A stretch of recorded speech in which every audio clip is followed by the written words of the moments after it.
I'm the rather schizophrenic Gemini. Aquarius. Pisces.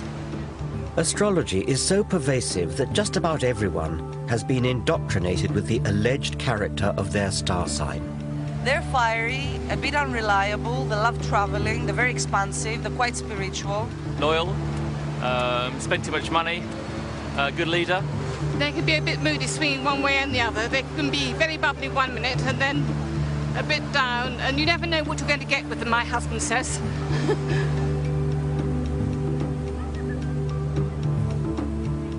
A full quarter of the British population claim to believe in astrology. That's more than believe in any one of the gods touted by religions.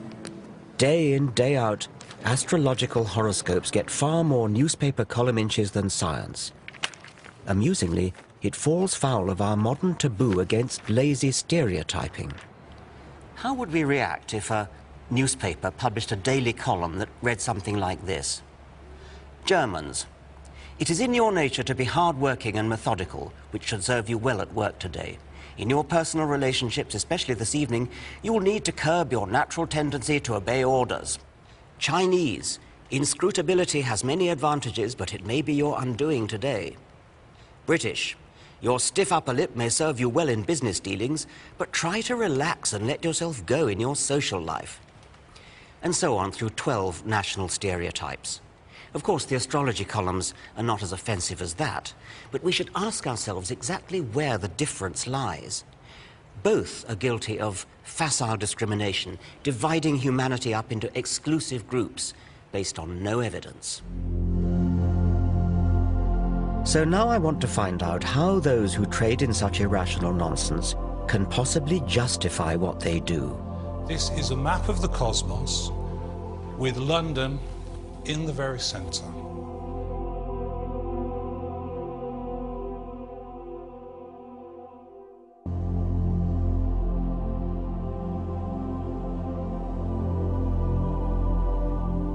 I always thought that by the 21st century, science and reason would have long since cleaned up.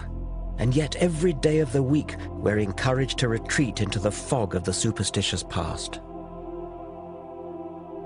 Astrology is a primitive belief system made into elaborate pseudoscience. It arrogantly makes humans the focal point of the universe.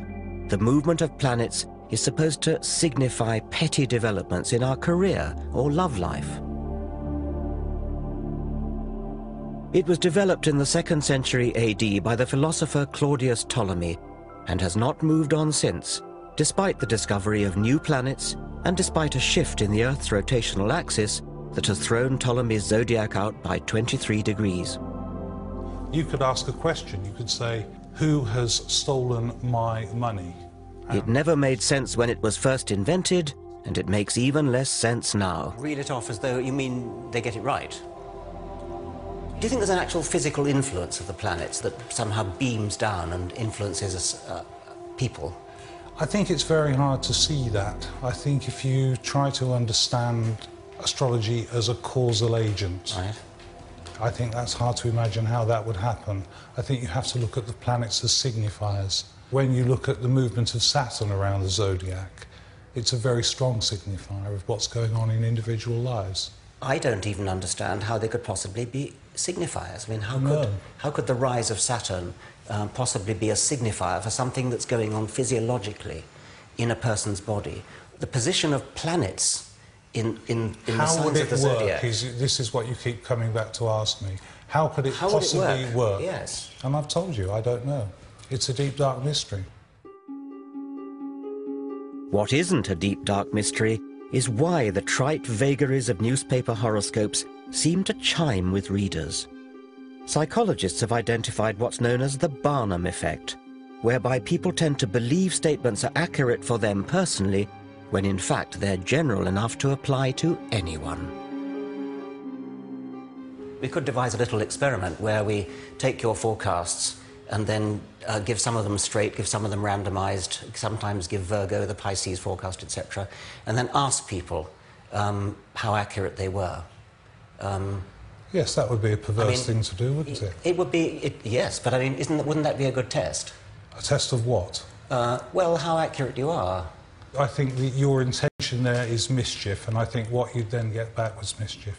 Okay, well, my intention would not be mischief. My intention would be experimental test. Okay. Scientific test. Well, but even if it was mischief, how could that possibly influence it? I think it does influence it. I think whenever you do things with astrology, intentions are strong. I'd have thought you'd be eager. I mean, I'd have thought you'd really...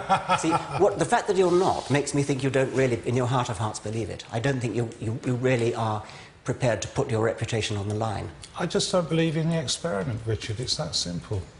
Well, you're in a kind of no-lose situation then, aren't you? I hope so. Yeah. Regardless of Neil Spencer's concerns, I wanted to conduct a simple trial. We selected 20 people at random. We asked them to read that week's horoscope for Capricorn, but as a test, we said it applied to their own star sign. Not only do you have clever Mercury and ambitious Mars focusing on success, but now the Sun is at the same pivotal midhaven angle of your solar chart. I have no idea what that means. Put simply, this means that this is your moment to go that extra mile to become the person you dream of becoming. Remember, however, that there will be others who want what you have and will stop at nothing to get it. Astrologers say this should fit just Capricorn and not the rest. But what actually happened? Yeah, maybe. To be honest, I felt there's some Mercury energy this week because there's a lot of arguments around and a lot of bad vibes. Yeah, that kind of makes sense. What a load of old junk. It could apply to me as much as to the next person. Yeah, well, in a way, yeah. I am, I'm going on a flamenco course in Spain. That isn't necessarily pertaining to me this week. It's pertaining to me generally. Pile of rubbish.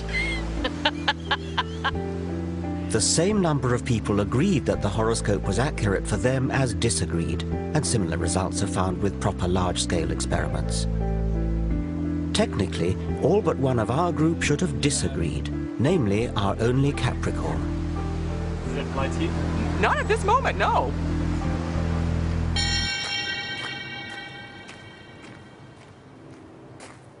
Am I taking this too seriously? I believe astrology misleads the public, denies scientific progress, and belittles our universe. There's a far richer way of looking at the cosmos. Astronomy is a triumph of the human intellect, a real science, constantly enriched by new evidence. Forget about the astrologers' charts with their constellations and planets moving in and out of this house or that house. Go into a real observatory and look at the Milky Way. Or go out into the country on a moonless night. Just lie on your back and gaze up at the stars. The heart-stopping sight you'd see is 100 billion stars spinning through an expanding universe at a speed of 1 million miles per day. The light from some of the closer stars started its journey at the time of the dinosaurs. You're staring into a deep time machine.